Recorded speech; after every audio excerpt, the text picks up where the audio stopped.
നമസ്കാരം. നിയമസഭാ തെരഞ്ഞെടുപ്പിന് ഒരു കൊല്ലത്തിൽ താഴെ മാത്രമേ കാലയളവുള്ളൂ.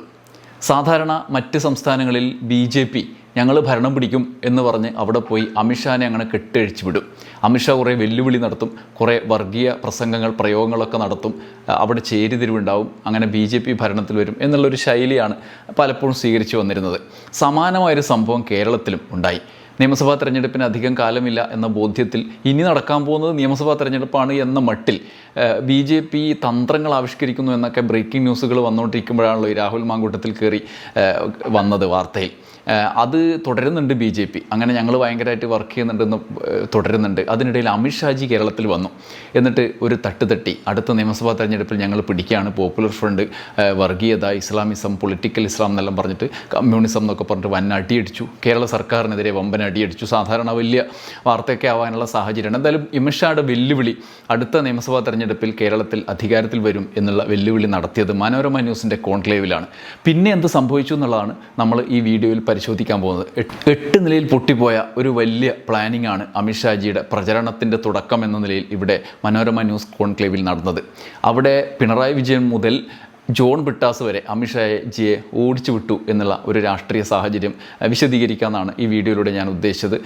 ഈ മനോരമ ന്യൂസ് കോൺക്ലേവിലെ പ്രതികരണം, ഒരു രണ്ട് പേരുടെയും സാമീപ്യത്തിൽ നടന്ന പ്രസംഗങ്ങൾ കൗതുകകരവും രാഷ്ട്രീയ കൗതുകം ഉണ്ടാക്കുന്നതുമാണ്. വലിയ വാർത്താ പ്രാധാന്യം മനോരമ ഒഴികെയുള്ള മാധ്യമങ്ങളിൽ അത് കാര്യമായി നേടിയില്ല എന്നുള്ളത് ഒരു കാര്യമാണ്. അതുകൊണ്ട് കൂടിയാണ് ഈ വീഡിയോ വൈകിയാണെങ്കിലും ചെയ്യാമെന്ന് വിചാരിച്ചത്. പിണറായിയുടെ മറുപടി, ഒപ്പം അമിത്ഷാജിയുടെ അവകാശവാദം, ഇങ്ങനെ ഒരു 8 പോയിന്റുകളാണ് ഈ വീഡിയോയിൽ ഞാൻ പറയുന്നത്. പിന്നെ ബ്രിട്ടാസിൻ്റെ ഒരു പ്രധാനപ്പെട്ട കാര്യം കൂടി, അദ്ദേഹത്തിൻ്റെ പ്രതികരണത്തിലൊരു കാര്യം കൂടി ഞാൻ ഈ വീഡിയോയിൽ പറയുന്നുണ്ട്. അഭിസംബോധന തന്നെ പിണറായിയുടേത് അമിത്ഷാജി പറഞ്ഞല്ലോ എന്ന് പറഞ്ഞിട്ടാണ്. എന്നിട്ടാണ് പിണറായി വിജയൻ ഓരോന്നായിട്ട് പറഞ്ഞത്. ആദ്യം അമിത്ഷായുടെ ഒന്നാമത്തെ ആക്ഷേപം, വയനാടിന് കൂടുതൽ പണം നൽകി, വയനാട് ഉരുൾപൊട്ടൽ ദുരന്തത്തിന് അതിൻ്റെ ഉപയോഗം അവിടുത്തെ കേരളത്തിലെ ജനങ്ങൾക്ക് ലഭിച്ചുവോ എന്ന് പരിശോധിക്കണമെന്ന് സർക്കാരിനെ പ്രതിക്കൂട്ടിലാക്കിക്കൊണ്ട് അദ്ദേഹം ഒരു പ്രയോഗം നടത്തി. ഇത് മുഖ്യമന്ത്രി ഈ പ്രസംഗത്തിൽ, അദ്ദേഹത്തിൻ്റെ സമാപന പ്രത്യേകം മുഖ്യമന്ത്രി പങ്കെടുത്ത പരിപാടിയിലെ പ്രസംഗത്തിൽ അത് സൂചിപ്പിച്ചിട്ടുണ്ട്. ഈ സർക്കാരാണ് ഏറ്റവും കൂടുതൽ പണം നൽകിയത് എന്നാണ് അമിത്ഷാജി പറഞ്ഞത്. ഏത് കേന്ദ്ര സർക്കാർ, BJP നേതൃത്വത്തിലുള്ള സർക്കാർ നൽകിയ പണം എല്ലാ 5 വർഷം തോറും നിയമപ്രകാരം നൽകേണ്ട പണമാണ്. അതാണ് നമുക്ക് നൽകുന്നത്. നമ്മുടെ ഭരണഘടനയുടെ അനുച്ഛേദം 209 പ്രകാരം ഓരോ 5 വർഷം കൂടുന്തോറും ധനകാര്യ കമ്മീഷൻ നിർദ്ദേശിക്കുന്ന തുകയാണത്. ഭരണഘടനയിൽ എഴുതി ചേർത്തിട്ടുള്ള സംസ്ഥാനങ്ങളുടെ അവകാശത്തിൻ്റെ ഭാഗമാണ്, അല്ലാതെ കേന്ദ്രത്തിലെ ഭരണകക്ഷിയുടെ ഔദാര്യമല്ല. ധനകാര്യ കമ്മീഷന്റെ പരിഗണനാ വിഷയത്തിൽ ദുരന്ത നിവാരണ അതോറിറ്റിക്കുള്ള കേന്ദ്ര വിഹിതം നിശ്ചയിച്ചിട്ടുണ്ട്. എല്ലാ സംസ്ഥാനങ്ങൾക്കും 75:25 അനുപാതത്തിലാണ് ധനകാര്യ കമ്മീഷൻ ഫണ്ട് നിശ്ചയിക്കുന്നത്. കേന്ദ്രം 75, സംസ്ഥാനം 25. ഇത് കേരളത്തിന് മാത്രം കേന്ദ്രം പ്രത്യേകം തരുന്ന ഫണ്ടല്ല.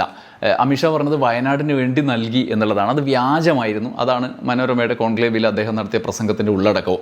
എന്നിട്ട് മുഖ്യമന്ത്രി പറയുന്നു, അത് ബഹുമാന്യനായ കേന്ദ്ര ആഭ്യന്തരമന്ത്രി എങ്ങനെയാണ് നൽകുന്നത് എന്ന് ഓർക്കേണ്ടതായിരുന്നു. ദുരന്ത പ്രതികരണ നിധിയുടെ കാര്യമാണ് അദ്ദേഹം വന്ന് പറഞ്ഞത്. അതിൻ്റെ വലിപ്പം നിശ്ചയിക്കുന്നത് കേന്ദ്ര സർക്കാർ പോലുമല്ല, ധനകാര്യ കമ്മീഷനാണ്.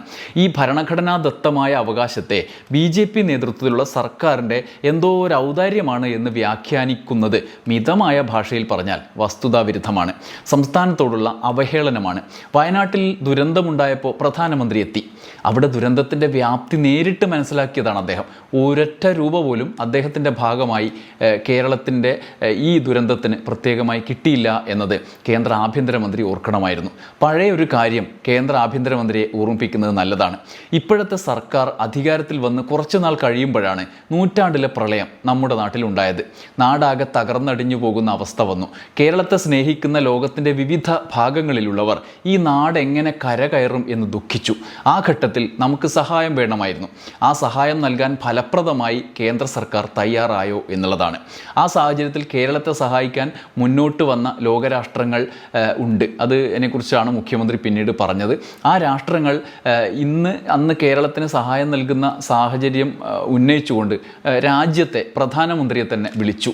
അപ്പം അവർ വിചാരിച്ചു ഇത് ഭയങ്കര ഞങ്ങൾ സഹായിക്കുകയാണല്ലോ എന്നുള്ള സാധാരണ നമുക്കൊരു ഇതര മനുഷ്യനുണ്ടാവുന്ന ബുദ്ധിമുട്ടിൽ സഹായിക്കുമ്പോഴുള്ള മാനസികാവസ്ഥയോടെ അദ്ദേഹം വിളിച്ചു പറഞ്ഞു. പക്ഷേ പ്രധാനമന്ത്രി പറഞ്ഞു ഞങ്ങളതൊന്നും സ്വീകരിക്കില്ല എന്ന് പറഞ്ഞു. അപ്പോൾ എന്താ ചെയ്യേണ്ടത്? കേന്ദ്രത്തിൽ നിന്ന് നമുക്ക് സഹായം നൽകും എന്നാണല്ലോ നമ്മൾ വിചാരിക്കുക. ഇത് അവിടുന്ന് വേണ്ട എന്ന് സഹായിക്കാൻ വന്ന ആളോട് പറയുകയും ചെയ്തു. ഇവിടെ ഒട്ട് സഹായിച്ചതുമില്ല. കേന്ദ്ര ആഭ്യന്തരമന്ത്രി ഗുജറാത്തിൽ ഇന്നത്തെ പ്രധാനമന്ത്രി മുഖ്യമന്ത്രി ആയിരിക്കുമ്പോൾ അവിടെ നേരിട്ട ദുരന്തത്തിൽ സഹായം തേടിയത് രാജ്യത്തിന് പുറത്തു നിന്ന് പോലുമാണ്. അത് സ്വീകരിച്ച് ദുരന്തത്തെ അതിജീവിക്കാൻ നേതൃത്വം കൊടുത്ത അന്നത്തെ മുഖ്യമന്ത്രി ഇപ്പോഴത്തെ പ്രധാനമന്ത്രിയാണ്. അദ്ദേഹം പക്ഷേ പ്രധാനമന്ത്രി ആയതിനു ശേഷം കേരളത്തിലൊരു ദുരന്തം വന്നപ്പോൾ പുറമേ നിന്നുള്ള സഹായം സ്വീകരിക്കാൻ പറ്റില്ല എന്ന് പറഞ്ഞു. എന്താണ് അങ്ങനെ ഒരു നിലപാട്? പിന്നീട് മഹാരാഷ്ട്രക്ക് അത്തരത്തിലുള്ള സഹായം സ്വീകരിക്കാൻ അനുവാദവും കൊടുത്തു. അത് കേന്ദ്ര ആഭ്യന്തരമന്ത്രി ഓർക്കേണ്ട കാര്യമായിരുന്നു. അന്ന് കേരളമാകെ വല്ലാതെ പ്രയാസപ്പെട്ടപ്പോൾ ലോകത്താകെ വ്യാപിച്ചു കിടന്ന മലയാളികളിൽ വിവിധ രാജ്യങ്ങളിൽ നിന്ന് സഹായം നൽകാനുള്ള വാഗ്ദാനം ഒരുമയോടെ വന്നു. പണം ശേഖരിച്ചു നൽകാം എന്ന വാഗ്ദാനം. അന്ന് കേന്ദ്രം സ്വീകരിച്ച നയം കേരളത്തെ ഇമ്മാതിരി ദ്രോഹിക്കുന്ന സർക്കാരാണ് അവിടെ എന്ന് വ്യക്തമാക്കുന്നതാണ്. അതിനെക്കുറിച്ച് മുഖ്യമന്ത്രി പിന്നീട് പറയുന്നുണ്ട്.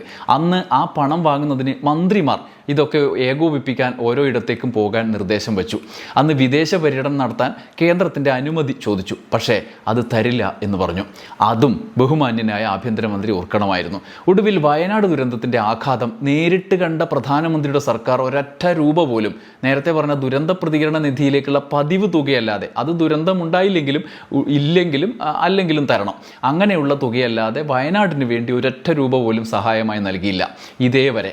എന്നിട്ട് ആ നാട്ടിൽ വന്ന് ആ അനുഭവിച്ച നാട്ടുകാരുടെ മുന്നിൽ വന്ന് ഞങ്ങൾ ഏറ്റവും കൂടുതൽ സഹായം നൽകിയവരാണ് എന്ന് പറയണമെങ്കിൽ അത് അപാരമാണ് എന്ന് മാത്രമേ ആഭ്യന്തരമന്ത്രിയോട് പറയാനുള്ളൂ എന്നാണ്.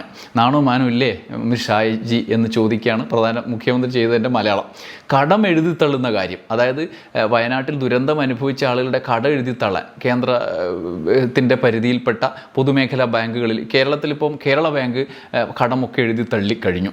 പക്ഷേ ഇപ്പോൾ SBI പോലെയുള്ള പൊതുമേഖല ദേശീയ സർക്കാരിൻ്റെ കേന്ദ്ര സർക്കാരിൻ്റെ കീഴിൽ നിയന്ത്രണത്തിലുള്ള സെബിയുടെ നിയന്ത്രണത്തിലുള്ള ബാങ്കുകളിലെ കടമുണ്ട്. അത് എഴുതിത്തള്ളണമെങ്കിൽ കേന്ദ്രം വിചാരിച്ചാൽ മതി. പക്ഷേ അതിലുള്ള കടം 35 കോടി രൂപയെ മറ്റേ വരുള്ളൂ. കേന്ദ്രത്തിൻ്റെ മൊത്തം ബജറ്റിനെ അടിസ്ഥാനപ്പെടുത്തിയാണ് ചായ പൈസയാണ്. പക്ഷേ അത് എഴുതിത്തള്ളാൻ പോലും തയ്യാറായില്ല. അതിൻ്റെ കേസ് കോടതിയിൽ ഇപ്പം നടക്കുകയാണ്. കോടതിയിൽ കേന്ദ്രം എന്താ പറഞ്ഞത്? നിയമം അനുവദിക്കുന്നില്ല എന്നാണ്. എന്നിട്ട് ഈ സാഹചര്യത്തിലാണ് നിയമം എന്തുകൊണ്ടാണ് അനുവദിക്കാത്തതെന്ന് നമ്മൾ ആലോചിക്കുക. കടം എഴുതിത്തള്ളണം എന്ന ആവശ്യം കേന്ദ്രത്തിന് മുന്നിൽ സംസ്ഥാനം പല പ്രാവശ്യം ഉന്നയിച്ചു. അങ്ങനെ ആവശ്യം ഉന്നയിച്ചതിന് ശേഷം, ഈ വയനാട്ടിലെ ദുരന്തം ഉണ്ടായതിനു ശേഷം ആവശ്യം ഉന്നയിച്ചതിന് ശേഷം കേന്ദ്രം എന്ത് ചെയ്തു? ആ നിയമം തന്നെ എടുത്തു കളഞ്ഞു. ആ നിയമം നിലനിൽക്കുമ്പോൾ ഈ ആവശ്യം വന്നാൽ കൊടുക്കണമല്ലോ. അപ്പോൾ അങ്ങനെ ദുരന്തം ഉണ്ടായാൽ ഈ പൊതുമേഖല ബാങ്കോ സ്വകാര്യ ബാങ്കോ എന്തായാലും ആ കടം, ദുരന്തത്തിന് ഇരയായവരുടെ കടം എഴുതിത്തള്ളണം എന്നുള്ള ആവശ്യം അംഗീകരിക്കാൻ പറ്റില്ല. അതിനു വേണ്ടിയിട്ട് നിയമം തന്നെ കേന്ദ്രം എടുത്തു കളഞ്ഞു. അത്രക്കുണ്ട് കേരളത്തോട് പക. അതിനുശേഷം കോടതിയിൽ പോയിട്ട് അവർ പറഞ്ഞു അങ്ങനെ ഒരു നിയമമില്ല എന്ന് പറഞ്ഞു. എന്താ പക അല്ലേ? എന്താ അമിത്ഷാജിയുടെ പാർട്ടിക്ക് കേരളത്തോടുള്ള പക? അതിൽ നിന്ന് തന്നെ കേരളത്തോട് കേന്ദ്രത്തിൻ്റെ മനോഭാവം എന്താണ് എന്ന് വ്യക്തമാണ് എന്നാണ് മുഖ്യമന്ത്രി പറഞ്ഞത്.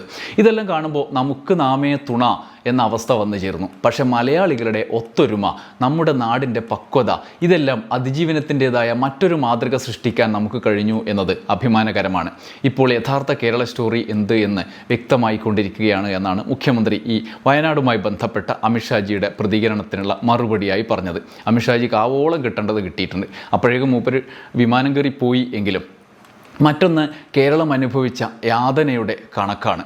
കേരളത്തിന് വേണ്ടി ഒരുപാട് വല്ലാതെ യാതനകൾ അനുഭവിച്ച സംഘടനയാണ് ഞങ്ങളുടെ സംഘടന എന്ന് അദ്ദേഹം പറഞ്ഞിട്ടുണ്ട്. അതിനെക്കുറിച്ച് മുഖ്യമന്ത്രി മറുപടി പറഞ്ഞു. ഏത് RSS കേരളത്തിനോട് ഭയങ്കര യാതന അനുഭവിച്ച ആളാണെന്ന് അമിത്ഷാ പറഞ്ഞാണ്.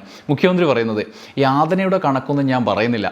ആ കണക്ക് പറഞ്ഞാൽ ഒരുപാട് പേരെ കൊന്നൊടുക്കിയ കണക്കാണ് പറയേണ്ടത്.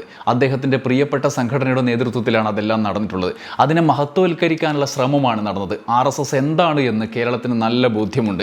അത് മറ്റൊരു തരത്തിൽ ചിത്രീകരിക്കാനാണ് അദ്ദേഹം നോക്കിയത്. വ്യത്യസ്ത രാഷ്ട്രീയ പാർട്ടികളിൽപ്പെട്ടവരെ കൊന്നൊടുക്കുന്നതും വർഗീയ കലാപം ഉണ്ടാക്കുന്നതുമാണോ ത്യാഗം? ഈ കേരളത്തിന് വേണ്ടി എന്ത് കാര്യമാണ് നമ്മുടെ നാട് ഇന്ന് എത്തി നിൽക്കുന്ന ഈ മികച്ച അവസ്ഥയിൽ എന്ത് സംഭാവനയാണ് RSS ഇതുവരെ നൽകിയിട്ടുള്ളത്? അവർ ആ സമയത്തൊക്കെ ഇതുപോലുള്ള ചിന്തയിൽ മാത്രമായിരുന്നു. സാധാരണ രീതിയിൽ ജീവിക്കുന്ന ജനങ്ങളിൽ അശാന്തി എങ്ങനെ ഉണ്ടാക്കാമെന്ന ചിന്തയിൽ. അതുമാത്രമല്ലേ അവരെന്ന് ആലോചിച്ചുകൊണ്ടിരുന്നത് എന്നാണ് മുഖ്യമന്ത്രിയുടെ മറുപടി. മൂന്നാമത്തേത്, പോപ്പുലർ ഫ്രണ്ടിനെ ഇവരൊക്കെ കൂടി പ്രോത്സാഹിപ്പിച്ചു എന്നാണ് സർക്കാരിനും CPM-നും എതിരായ ആക്ഷേപം. അതിനുള്ള മറുപടി മുഖ്യമന്ത്രി പറയുന്നത് ഇങ്ങനെയാണ്: ഞങ്ങൾ ഇത്തരത്തിലുള്ളവരുമായൊന്നും സഖ്യമുണ്ടാക്കുന്നവരല്ല. ആര് പ്രോത്സാഹിപ്പിച്ചു എന്നാണ് പറയുന്നത്? ജമ്മു കാശ്മീരിലെ കുൽഗാമിലെ നിയമസഭാ തെരഞ്ഞെടുപ്പിൽ പൊളിറ്റിക്കൽ ഇസ്ലാമിസ്റ്റുകളുമായി നിങ്ങൾ സഖ്യം ചേർന്നത് അടുത്ത കാലത്തല്ലേ? അവിടുത്തെ സ്ഥാനാർത്ഥിയെ തോപ്പിക്കുന്നതിന് വേണ്ടി, അവരുടെ സ്ഥാനാർത്ഥിയെ ജയിപ്പിക്കുന്നതിന് വേണ്ടി അന്ന് സഖ്യം ചെയ്തിട്ടില്ലേ? ജമാഅത്തെ ഇസ്ലാമി അടക്കമുള്ള സംഘടനകളുമായി സഖ്യം ചേർന്നില്ലേ എന്നാണ് ചോദിക്കുന്നത്. അത് അടുത്ത കാലത്തല്ലേ എന്ന്. അമിത്ഷാ എന്താ അതിനെപ്പറ്റി പറയാത്തത്? RSSനെ മാത്രമല്ല, ഏതെല്ലാം വർഗീയ ശക്തികളുണ്ടോ അതിനെല്ലാം എതിരാണ് ഞങ്ങൾ എന്ന് മുഖ്യമന്ത്രി പറഞ്ഞു. 4ാമത്തെ പോയിന്റ് അമിത്ഷാജി പറഞ്ഞത് കേരളത്തിൽ പ്രവർത്തിക്കുന്നത് ജനങ്ങൾക്ക് വേണ്ടിയുള്ള സർക്കാരല്ല എന്നുള്ളതാണ്. അതിന് മുഖ്യമന്ത്രി മറുപടി പറഞ്ഞത്: ജനങ്ങൾ എന്നത് നിങ്ങളുടെ കണ്ണിൽ കോർപ്പറേറ്റുകളാണ്, ഞങ്ങൾക്ക് അതല്ല. ലക്ഷോപലക്ഷം പാവങ്ങളാണ്, അടിസ്ഥാന വർഗത്തിന് വേണ്ടിയുള്ള പ്രവർത്തനങ്ങളാണ് ഞങ്ങൾക്ക് മുഖ്യം. അതുകൊണ്ട് തന്നെ അത് കോർപ്പറേറ്റുകൾക്ക് വേണ്ടി അല്ലാത്തത് കൊണ്ട് തന്നെ, നിങ്ങളുടെ കണ്ണിലുള്ള ജനങ്ങൾ കോർപ്പറേറ്റ് ആയതുകൊണ്ട് തന്നെ ജനങ്ങൾക്ക് വേണ്ടിയുള്ളതല്ല എന്നാണ് അദ്ദേഹം പറഞ്ഞതെന്നാണ് മുഖ്യമന്ത്രി പറഞ്ഞത്. മറ്റൊന്ന് ദക്ഷിണേന്ത്യൻ സംസ്ഥാനങ്ങൾക്കുള്ള പരിഗണനയെക്കുറിച്ചാണ്. ദക്ഷിണേന്ത്യൻ സംസ്ഥാനങ്ങൾ വലിയ വിവേചനത്തിന് ഇരയാകുന്ന സമകാലിക അന്തരീക്ഷം എല്ലാവർക്കും അറിയാം. അതുകൊണ്ട് അമിത്ഷാജിയുടെ ആ വാക്കുകളൊന്നും യുക്തിഭദ്രമല്ല എന്ന് ആളുകൾക്ക് പരസ്യമായി തന്നെ പറയാവുന്ന വിവരങ്ങൾ നമ്മുടെ മുമ്പിലുണ്ട് എന്ന് മുഖ്യമന്ത്രി പറഞ്ഞു. 6ാമത്തേത് ഇപ്പോഴത്തെ നീക്കമാണ്. മുഖ്യമന്ത്രിമാരെയും മന്ത്രിമാരെയും ജയിലിലടച്ച് ഭരണ അസ്ഥിരത ഉണ്ടാക്കാനുള്ള നിയമം. അത് ഭയങ്കര സംഭവമാണെന്നാണല്ലോ പറയുന്നത്. അതിനെയും അദ്ദേഹം ന്യായീകരിച്ചു. മുഖ്യമന്ത്രി പറഞ്ഞത് സുപ്രീം കോടതി പോലും കേന്ദ്രത്തിൻ്റെ അന്വേഷണ ഏജൻസികളെ എത്ര രൂക്ഷമായാണ് വിമർശിച്ചത്. എതിരാളികളെ ഇല്ലാതാക്കാൻ വേണ്ടിയുള്ള നിയമ സംവിധാനത്തെ ദുരുപയോഗിച്ചുകൊണ്ട് അന്വേഷണ ഏജൻസികളെ ഇറക്കിവിടുന്ന കാഴ്ച. അത് ഇനിയും നടത്താനുള്ള ബില്ലാണ്. അത് കുറച്ചുകൂടി മികച്ച നിലയിൽ നടത്താനുള്ള ബില്ലാണ്. അതുകൊണ്ടാണ് അദ്ദേഹം ന്യായീകരിച്ചത് എന്ന് പറഞ്ഞു. 7ാമതായി ബീഹാറിലെ വോട്ടർ പട്ടികയുടെ കാര്യം പറഞ്ഞു. അതും അമിത്ഷാ ന്യായീകരിച്ചതാണ്. അവിടെ വോട്ടർ പട്ടിക പുതുക്കലല്ല, അതിൽ നിന്ന് പുറന്തള്ളലാണ് നടന്നുകൊണ്ടിരിക്കുന്നത്. സാധാരണ നിലയ്ക്ക് നാടിൻ്റെ വികസനവുമായി ബന്ധപ്പെട്ട പ്രശ്നങ്ങൾ ചർച്ച ചെയ്യുന്ന വേദിയിൽ എന്തിനാണ് ഇങ്ങനെയൊക്കെ പറഞ്ഞത് എന്ന് എനിക്ക് മനസ്സിലാവുന്നില്ല. അതുകൊണ്ട് എനിക്കും മറുപടി പറയാനിരിക്കാനാവില്ല. കേരളത്തിൻ്റെ വികസനത്തിന് ആവശ്യമായ പിന്തുണയായിരുന്നു ഇവിടെ വന്ന് കേന്ദ്ര ആഭ്യന്തരമന്ത്രി നൽകേണ്ടിയിരുന്നത്. നിർഭാഗ്യവശാൽ പലതരത്തിലുള്ള വെല്ലുവിളികളാണ് ഉയർത്തിയത്. അത് ജനം തിരിച്ചറിയണം എന്നുള്ളതാണ്. 8ാമത് ഏറ്റവും ഒടുവിലായി ആഭ്യന്തരമന്ത്രിയുടെ പ്രസ്താവന കേരളത്തിലെ നിയമസഭാ തെരഞ്ഞെടുപ്പിൽ നമ്മൾ അധികാരം പിടിക്കും എന്നൊരു അവകാശവാദമാണ്. ഒപ്പം വരുന്ന തദ്ദേശ തെരഞ്ഞെടുപ്പിൽ 25% വോട്ട് നേടും എന്നുമാണ്. ഇതെന്ന് പത്രത്തിലൊക്കെ വാർത്ത നിങ്ങളും വായിച്ചിട്ടുണ്ടാവും. അതിന് മുഖ്യമന്ത്രി പറഞ്ഞ മറുപടി: സ്വപ്നം കാണുന്നതിന് നമ്മളെതിരല്ല, പക്ഷേ കേരളത്തിൻ്റെതായ രീതികളുണ്ട്. കേരളം ഇന്നത്തെ നിലയിലേക്ക് എത്തിയതിൽ നവോത്ഥാന പ്രസ്ഥാനങ്ങൾക്കുടെ പങ്കുണ്ട്, നവോത്ഥാന നായകരുടെ പങ്കുണ്ട്. നമ്മളെല്ലാം നമുക്കിഷ്ടമുള്ള വേഷം ധരിച്ചാണ് ഇവിടെ ഇരിക്കുന്നത് എന്ന് ആ വേദിയിലുള്ള ആളുകളെ ചൂണ്ടി അദ്ദേഹം പറഞ്ഞു. ഈ സ്വാതന്ത്ര്യം BJP വന്നാൽ ഉണ്ടാകുമോ? നമ്മൾ ഇവിടെ നിന്ന് ഇറങ്ങി ഇഷ്ടമുള്ള ഭക്ഷണം കഴിക്കാനുള്ള സ്വാതന്ത്ര്യം നമുക്കുണ്ട്. ആ സ്വാതന്ത്ര്യം BJP വന്നാൽ ഉണ്ടാകുമോ? നമ്മുടെ വിശ്വാസം അതിനനുസരിച്ച് ഏത് ആരാധനാലയത്തിലും പോയി ആരാധന നടത്താം. ആ സ്വാതന്ത്ര്യം BJP വന്നാൽ ഉണ്ടാകുമോ? നമ്മുടെ നാട്ടിൽ പട്ടികജാതി പട്ടികവർഗം ഏറ്റവും കൂടുതൽ സംരക്ഷിക്കപ്പെടുന്ന വിഭാഗമാണ്. ആ സംരക്ഷണം BJP വന്നാൽ ഉണ്ടാകുമോ? സ്ത്രീ സുരക്ഷ രാജ്യത്ത് ഏറ്റവും കൂടുതൽ കേരളത്തിലാണ്. ആ സുരക്ഷ BJP വന്നാൽ ഉണ്ടാകുമോ? നാം എല്ലാം വ്യത്യസ്ത ജാതി മതവിഭാഗങ്ങളായാലും എല്ലാവരും ഏകോദര സഹോദരങ്ങളായി ജീവിക്കുന്നു. അതല്ലേ കേരളത്തിൻ്റെ തനിമ? സാധിക്കുമോ BJP വന്നാൽ? അദ്ദേഹം മറ്റു ചിലയിടങ്ങളിലെ ന്യൂനപക്ഷത്തിൻ്റെ കണക്ക് പറഞ്ഞു. എന്താണ് മറ്റു ഭാഗങ്ങളിൽ സംഭവിക്കുന്നത് എന്ന് നമുക്കെല്ലാം അറിയാലോ. അധികാരം ലഭിച്ചാൽ അതല്ലേ ഇവിടെ സംഭവിക്കുക? അപ്പോൾ BJPക്ക് നൽകുന്ന ഓരോ വോട്ടും കേരളത്തിൻ്റെ തനിമ നഷ്ടപ്പെടുന്ന നിലയിലായിരിക്കും എന്ന തിരിച്ചറിവാണ് കേരളീയർക്ക് വേണ്ടത്. അതുകൊണ്ടാണ് നിങ്ങൾക്ക് നിങ്ങളുടെ സ്വാധീനം ഇവിടെ സ്ഥാപിക്കാൻ കഴിയാത്തത്. വിരട്ടിയത് കൊണ്ടൊന്നും സ്വാധീനം ലഭിക്കും എന്ന് കരുതണ്ട. പല മാർഗങ്ങൾ നിങ്ങൾ ഉപയോഗിക്കുന്നുണ്ടല്ലോ, അതുകൊണ്ടൊന്നും കേരളീയരെ സ്വാധീനിക്കാൻ കഴിയില്ല. കേരളത്തോടുള്ള വലിയ വെല്ലുവിളിയാണ് അമിത്ഷാ നടത്തിയത്. കേരളീയ സമൂഹം അതിനെ ഗൗരവമായി കാണണം എന്നും BJPക്ക് വോട്ട് നൽകുന്ന നിലയിലുണ്ടായാൽ അവകാശങ്ങളും സ്വാതന്ത്ര്യവും നഷ്ടപ്പെട്ടേക്കും എന്നും കേരളം കൂടുതൽ ഉയരങ്ങളിലേക്കാണ് പോകേണ്ടത് എന്നും മുഖ്യമന്ത്രി പറഞ്ഞു.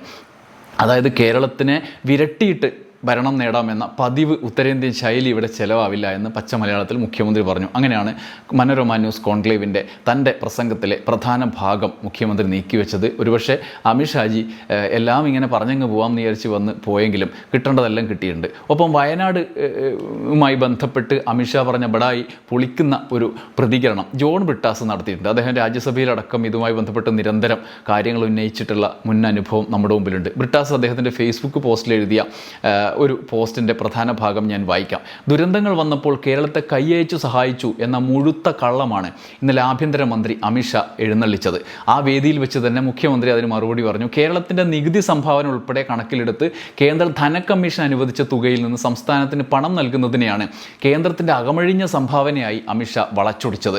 വയനാട് ദുരന്തത്തിൽപ്പെട്ടവരുടെ വായ്പ എഴുതി തള്ളണമെന്ന ഹൈക്കോടതിയുടെ ആവർത്തിച്ചുള്ള നിർദ്ദേശം പോലും മാനിക്കാൻ തയ്യാറാവാത്തവരാണ് സഹായഹസ്തത്തിൻ്റെ കഥയുമായി വരുന്നത്. തങ്ങളുടെ ഇഷ്ടക്കാരുടെയും വ്യവസായികളുടെയും വായ്പ എഴുതിത്തള്ളിയതിൻ്റെ കണക്ക് കേട്ടാൽ ആർക്കാണെങ്കിലും ബോധക്കേട് വരും. കഴിഞ്ഞ 11 വർഷക്കാലത്തിനിടയിൽ 17 ലക്ഷം കോടി രൂപയാണ് നമ്മുടെ ബാങ്കുകൾ ഈ ഇനത്തിൽ എഴുതിത്തള്ളിയത്.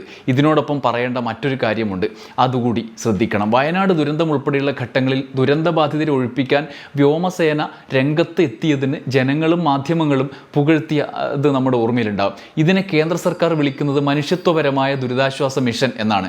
ഈ പേര് കേട്ട് നമ്മളും തെറ്റിദ്ധരിച്ചേക്കാം. എന്നാൽ ഈ ദൗത്യത്തിൻ്റെ ചെലവ് അണാ പൈസ വിടാതെ ബില്ലായി സംസ്ഥാനത്തിൻ്റെ മേൽ ചുമത്തിയതായി കേന്ദ്ര സർക്കാർ കഴിഞ്ഞ ദിവസം രാജ്യസഭയിൽ എൻ്റെ ചോദ്യത്തിനുള്ള മറുപടിയിൽ വ്യക്തമാക്കിയിരുന്നു. എങ്ങനെയുണ്ട്? ഇതാണ് സ്ഥിതി. ദുരിതാശ്വാസ നിധിയിൽ കേരളത്തിന് അവകാശപ്പെട്ട തുകയിൽ നിന്ന് നമ്മളിത് കൊടുത്തില്ലെങ്കിൽ തട്ടിക്കിഴിക്കും. 132.61 കോടി രൂപയാണ് വയനാട്ടിൽ ഉൾപ്പെടെ ദുരന്തങ്ങളിൽ ഹെലികോപ്റ്റർ പറത്തിയ വകയിൽ കേരളത്തിന് മേൽ കേന്ദ്രം ചുമത്തിയ ഭാരം.